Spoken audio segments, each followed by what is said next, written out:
இரவு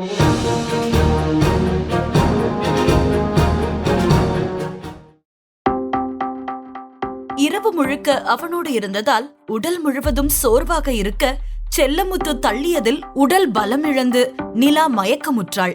அதை பார்த்த நிலாவின் அம்மா, ஏங்க அந்த மாதிரி பண்றீங்க? எதுக்காக நம்ம பொண்ணு அடிச்சீங்க?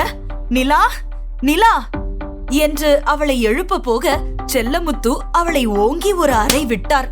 எல்லாம் உன்ன சொல்லணும்டி, பொண்ணு வளர்த்து வச்சிருக்கிற லட்சணம் அப்படி. பொண்ண நல்லா படிக்க வச்சா மட்டும் போதாது, அவ எங்க போறா, யார்கிட்ட பேசுறான்னு தெரிஞ்சிருக்கணும். புள்ள வளர்த்திருக்காளாம், புள்ள ஊர் உலகத்துல இல்லாத புள்ள. இனி அவ இந்த அறைய விட்டு வெளியே வரக்கூடாது, இழுத்துட்டு போய் உள்ள அடைச்சு வை என கூறியவர் அங்கிருந்து சென்று விட்டார். இங்கு சந்திரன் நிலாவை பார்க்க நிறைய முறை முயற்சி செய்து பார்த்து விட்டான். இறுதியாக ஒரு முறை அவளை பார்த்து விடலாம் என்று வீட்டிற்கு வந்தவன் செல்லமுத்துவின் கண்களில் மாட்டிவிட அவர் அவனை அப்பா இல்லாத பிள்ளை என்றும் பாராமல் மாடு அடிப்பது போல அடித்து தூக்கி வீசினார். அவனுடன் வந்த ரமேஷிற்கும் அடி பலம்தான். இருந்தும் அவன் தன் நண்பனை காப்பாற்றி ஹாஸ்பிட்டலில் சேர்த்தான். இங்கு செல்லமுத்து வீட்டில் வேலை செய்யும் வேலைக்காரன் முதற்கொண்டு தோட்டக்காரன் வரை நிலாவை பற்றியும் சந்திரனை பற்றியும் அவள் அப்பா அம்மா காதுபட பேசுவதை பொறுத்து கொள்ள முடியாத செல்லமுத்து அவளை மீண்டும் அப்ராட் அனுப்ப முடிவு செய்து அதற்கான அனைத்து முயற்சிகளையும் எடுத்தார். அது நிலாவிற்கு தெரிய வீட்டில் ஒரு பெரிய பூகம்பமே வெடித்தது. இன்று பௌர்ணமி. கிராமத்தில் உள்ள கோவில்கள் எல்லாம் விசேஷமாக இருக்கும். அதிலும் அந்த ஊர் கோவிலில் பௌர்ணமியை திருவிழா போலவே கொண்டாடுவார்கள். பௌர்ணமிக்கு கோவிலுக்கு சென்றால் நல்லது என்று கூறுவார்கள். அதை சாக்காக வைத்து எப்படியோ நிலா கோவிலுக்கு செல்கிறேன் என்று தன் அம்மாவை ஏமாற்றிவிட்டு சந்திரன் வீட்டிற்கு வந்தவள் சந்திரனை பார்த்ததும் ஓடி சென்று இறுக்கி அணைத்து கொண்டாள். அவனுக்கும் அவளின் அரவணைப்பு தேவைப்பட்டது. அவனும் அவளை அணைத்துக் கொள்ள கண்களில் கண்ணீர் வந்தது. நிலா, உன்னை அடிச்சாங்களா என சந்திரன் கேட்க என்று தலையாட்டியவளின் கண்களிலும் கண்ணீர் வந்தது. மேலும் அவனை இறுக்கி அணைத்து கொண்டவனின் முதுகில் ஏதோ காயம் நிலாவின் கண்களுக்கு தட்டுப்பட, சிட்டு, உன்னைய அடிச்சாங்களாடா என நிலா கேட்க சந்திரன் அழகாக சிரித்து கொண்டே, என்னை யாரடி அடிக்க போறா, உன்னை தவிர என சந்திரன் அவளை நெருங்கியவாறு கூறினான். சிட்டு, என்னை இங்கிருந்து எப்படியாவது கூட்டிட்டு போடா, நான் மறுபடியும் அங்கு போக மாட்டேன், பிளீஸ்டா என நிலா கூற அவனுக்கும் அதுதான் சரி என்று பட்டது. இதைவிட நல்ல வாய்ப்பு அவனுக்கு கிடைக்காது. திருவிழாவில் அனைவரும் மூழ்கி இருப்பார்கள் என நினைத்தவன் அவளுக்கு முஸ்லிம்கள் அணியும் படுதாவை அணிவித்து இவனும் படுதாவை அணிந்து கொண்டு அந்த ஊரை விட்டு சென்று விட்டான். ரமேஷுக்கு போன் செய்து அம்மாவை யார் கண்களிலும் படாமல் அவன் இருக்கும் ஊருக்கு கூட்டி வர சொல்லிவிட்டான். ரமேஷ் மற்றும் சந்திரனின் அம்மா முன்னிலையில் பௌர்ணமி அன்றே அவனின் திருமணம் சிறப்பாக நடந்தது. தனக்கு இந்த வாய்ப்பை ஏற்படுத்தி கொடுத்தது பௌர்ணமி என்று அவனுக்கு தெரியாது. ஆனால் அன்றையிலிருந்து அந்த பௌர்ணமி மாதம் அவர்களுக்கு மிகவும் ஸ்பெஷலான ஒரு நாள். செல்லமுத்துவும் வீட்டை விட்டு ஓடியவள் இறந்து விட்டாள் என தன் தலையில் தண்ணீரை தூக்கி ஊற்றி கொண்டவர் அவளை தேட வேண்டாம் என்று அவர் ஆட்களுக்கு உத்தரவிட்டார். இங்கு நிலா வரும்போது அவளின் புத்தகங்கள், டைரி, அவளின் சேவிங்ஸ் என அனைத்தையும் எடுத்து வந்திருந்தாள். அதை வைத்து எப்படியோ அப்படி இப்படி என்று 2 மாதத்தை ஓட்டிவிட்டார்கள். இதற்கு மேலும் சந்திரன் வேலைக்கு போகாவிட்டால் அவர்கள் வீட்டில் திண்டாட்டம்தான். இதை புரிந்து கொண்டு சந்திரன் நல்ல கம்பெனியாக தேடி ஒரு வேலையையும் கண்டுகொண்டான். அவன் படிப்புக்கு சம்பளம் என்னவோ கம்மிதான். ஆனால் அதுவே அவர்களுக்கு போதுமானதாக இருந்தது. மாதம் 10,000 சம்பளத்தில் நிலா ராணியாக வாழ்ந்தாள். அவளுக்கு ஒரு பெண் குழந்தையும் பிறந்தது. தங்கள் குழந்தை மேல் இருவரும் உயிரையே வைத்திருந்தார்கள். மாதம் மாதம் வரும் பௌர்ணமியை அவர்கள் கொண்டாட தொடங்கினார்கள். காரணம், தங்களின் கல்யாணம் நடந்ததும் அவர்கள் இருவரும் இணைந்ததும் அந்த பௌர்ணமியில்தான். எனவே பௌர்ணமி அவர்களின் வாழ்க்கையில் ஒரு அங்கமாக மாறிவிட்டது. மாதம் ஒரு முறை அனைவரும் பௌர்ணமி அன்று முழு நிலவை பார்த்தவாறு நிலா சோறு சாப்பிட வேண்டும் என்று மொட்டை மாடிக்கு சென்று அனைவருடனும் சேர்ந்து நிலவை பார்த்தபடி நிலா சோறு சாப்பிடுவது அவர்களின் வழக்கமாக மாறியது. அது மட்டுமல்ல, நிலாவிற்கு வானில் இருக்கும் நிலா என்றால் உயிர். காரணம், அவள் சந்திரனின் காதலியாயிற்றே. இப்படியே அழகாக சென்று கொண்டிருந்த இவர்களின் வாழ்க்கையில் புயலாக ஒருவன் வந்தான். ஆம், சந்திரன் தான் அவனை அழைத்து வந்தான். அவனுடன் வேலை செய்யும் நண்பன் என்று அவனை வீட்டிற்கு கூட்டி வந்து நிலாவிற்கு அறிமுகம் செய்தான். நிலாவை பார்த்ததிலிருந்து அவனுக்கு நிலாவை மிகவும் பிடித்து போனது. அவள் பேரில்தான் நிலா இருக்கும் என்று நினைத்து அங்கு வந்திருந்தான்.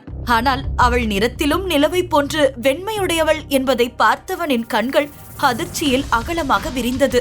ஆம், அவன் சந்திரனுக்கு நண்பன் மட்டுமல்ல, அவனின் பாஸும் கூட. தனக்கு கீழ் வேலை செய்யும் ஒருவனுக்கு வானுலக தேவதை போல ஒரு பெண் மனைவியா? இதை எவ்வாறு நான் ஏற்றுக்கொள்வது?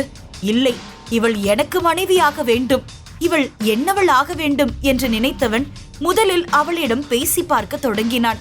அதற்கு நிலா ஒப்புக்கொள்ளாமல் இருக்கவே கொஞ்சம் கொஞ்சமாக சந்திரனின் மனதையும் கரைக்க தொடங்கினான். ஆனால் சந்திரன் மனது அவ்வளவு எளிதில் கரையுமா என்ன? ஆம், அவனால் அவ்வளவு எளிதில் அவனின் மனதை கரைக்க முடியவில்லை. இருந்தாலும் தொடர்ந்து முயற்சி செய்து கொண்டிருந்தான். அவனுக்கு குடிப்பழக்கத்தை கொஞ்சம் கொஞ்சமாக கொண்டு வந்தான். அவன் குடித்தால் அவன் மனைவியை சந்தேகப்படுவான் என நினைத்தவன் தினமும் அவனுக்கு ஊற்றி கொடுத்து, டே, உன் மனைவி தேவதடா, தேவத ரகம். அவளோட எடை எப்படி இருக்கு தெரியுமா? அவளோட முகம் அப்படி இருக்கு. அவள் அப்படி இப்படி என்று வர்ணித்துக் கொண்டே இருந்தான். தன் மனைவியை வேறொருவன் வர்ணிப்பதை பார்த்து யாருக்குதான் கோபம் வராது? எனவே அவனை போட்டு அடித்தானே தவிர தன் மனைவியின் மீது அவனுக்கு சந்தேகம் வரவே இல்லை. இதை நினைத்த அவனின் மேனேஜர் மணிக்கு மேலும் காண்டுதான் ஆனது.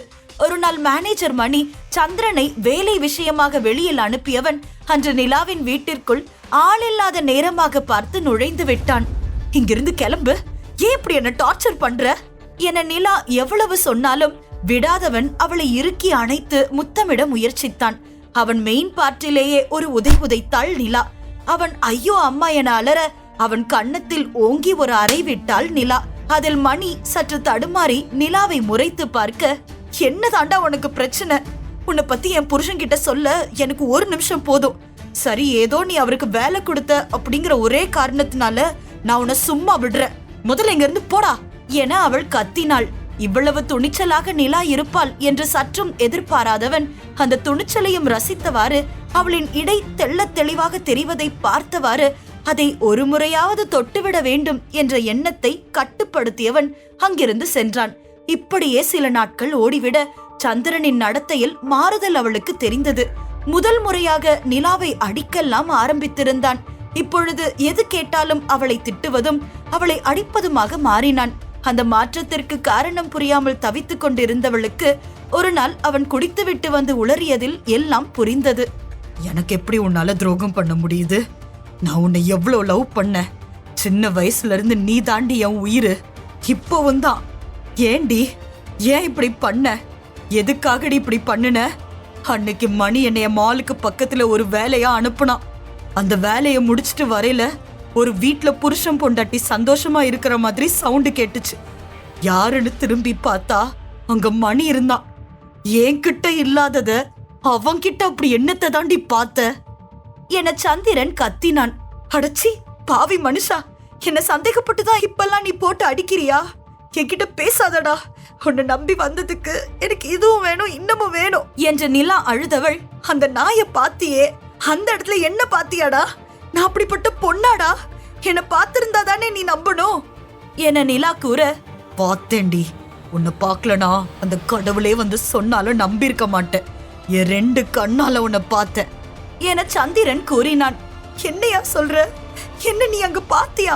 என் முகத்தை நல்லா பாத்தியா என கேட்டவளும் அவனையே ஆர்வமாக பார்த்து கொண்டிருந்தாள். ஆமாண்டி, உன் சிலைய கட்டியிருந்தா நான் அதை பார்த்து நம்பல. அப்படியே திரும்பலான்னு பார்த்த போது உன்னோட குரல் கேட்டது. முன்னாடி போய் பார்த்த. அவளோட முகம் நிலா. அவ ஏன் நிலா? இல்ல, இப்போ அவ அந்த மணியோட நிலா. அவன்கிட்ட நீ என்ன சொன்ன தெரியுமா? உனக்கு அவனை தான் பிடிக்கும்னு சொன்ன. என் கூட சும்மா டைம் பாஸுக்கு இருக்கேன்னு சொன்ன. பணக்கார வாழ்க்கை வாழ்ந்துட்டு என் கூட வந்து உன்னால இந்த வறுமையை சகிச்சுக்க முடியலன்னு சொன்ன. அதனால அந்த மேனேஜர் கூட நீ ஓடி போய் மேனேஜரை கல்யாணம் பண்ணிக்க போறேன்னு சொன்ன. என்னால அதை தாங்க முடியல. நெஞ்சு வலிக்கிற மாதிரி அப்படியே நெஞ்ச புடிச்சிட்டு நின்னுட்ட. நீ என்னை விட்டுட்டு போறேன்னு சொன்னதை தாங்க முடியாம தான் அன்னைக்கு நான் உன்னை அங்கேயே புடிச்சு அடிச்சேன். மறந்துட்டியாடி? இனிமே அவன் கூட நீ போக வேண்டாம். நான் உனக்கு தேவையான பணத்தை கொடுக்கறேன், என் கூடவே இருந்துடுன்னு சொன்னேன்ல. இந்த பணம் இன்னைக்கு முழுக்க நான் சம்பாரிச்ச பணம். இப்பெல்லாம் நான் டெய்லியும் கொஞ்சம் அதிகமா குடிக்கிறேன். ஏன் தெரியுமா? நீ பணத்துக்காக அவன் கூட போய் படுத்துடுவியோன்னு ஒரு பயத்துல அவ்வளோ வேலை பாக்குறேன்டி. உடம்பெல்லாம் வலிக்குது, என்னால முடியல. நான் ஒரு நாளைக்கு தூங்குறதுக்கு 3 மணி நேரம் தாண்டி எடுத்துக்கிறேன். எங்க நீ பணம் தரலன்னா அவன் கூட போயிடுவியோன்னு ஒரு நாளைக்கு 5000 சம்பாதிக்க வேண்டி கம்பெனிக்கு போயிட்டு வந்ததுக்கு அப்புறம் ஒரு நாளைக்கு 50 மூட்டையை தூக்குனா 2000 தரதா சொன்னாங்க. அதான் நான் அந்த வேலைக்கும் ஒத்துக்கிட்டேன். காலையில வேலைக்கு போயிட்டு வந்துட்டு 50 மூட்டை நெல்ல குடோனுக்குள்ள அடுக்கிடுவேன். அப்புறம் 2 ஹோட்டல்ல போயிட்டு கிளீனர் வேலை பாக்குறேன். அது மட்டும் இல்ல, அங்க எல்லா வேலையும் முடிச்சிட்டு வீட்டுக்கு வரவே 3 மணி ஆயிடுது. உடம்பெல்லாம் செம்மையா வலிக்குண்டி. எங்க பணம் சம்பாரிச்சு கொடுக்காட்டினா நீ அவன் கூட ஓடி போயிடுவியோன்னு பயமா இருக்குடி. நமக்கு ஒரு புள்ள இருக்கா, மறந்துட்டியா? சந்திரன் போதையில் அனைத்தையும் கூறி அழ அவனை இறுக்கி கட்டி கொண்டவாறு அழுதாள் நிலா. ஆனால் அவளின் அரவணைப்பு அவனுக்கு இப்போது பிடிக்கவில்லை. அவள் கையை தட்டி விட்டவன், தொடாத, என்ன தொடாத, அவனை தொட்ட கையால என்ன தொடாத, எனக்கு என் குழந்தை போதும், எனக்கு என் குழந்தை போதும் என்று சந்திரன் கூறியவாறு அவன் மகளின் அருகில் சென்று படுத்தவன், தங்கம், நீ அப்பா கூடவே இருந்துடுடா, அப்பாவை விட்டு போயிடாதடா என்று குழந்தையை கட்டி கொண்டான். நிலா சந்திரன் கூறியதையெல்லாம் யோசித்தவளுக்கு ஏதோ தட்டுப்பட்டது. தன் கணவன் நம்ப வேண்டும் என்பதற்காக என்னை போலவே ஒரு பெண்ணை அவன் எப்படி கொண்டு வந்தான்? இது சாத்தியமில்லை. அப்போ என் முகம் எப்படி என்று பல மணி நேரம் யோசித்து பின்பு கடைசியில் ஒரு பதில் கிடைத்தது. ஆமா, லண்டன்ல ஒரு கம்பெனிக்கு போயிருந்தப்போ மனுஷங்களோட மாஸ்க் மாதிரியே ஒன்னு உருவாக்கினாங்களே, அதை நம்ம கண்ணாலேயே பார்த்தோமே. அப்போ இவனுக்கு வேற யாராவது தான் உதவி செஞ்சிருக்க முடியும். ஆனா எதுக்காக இவன் இப்படி எல்லாம் செய்யறான்?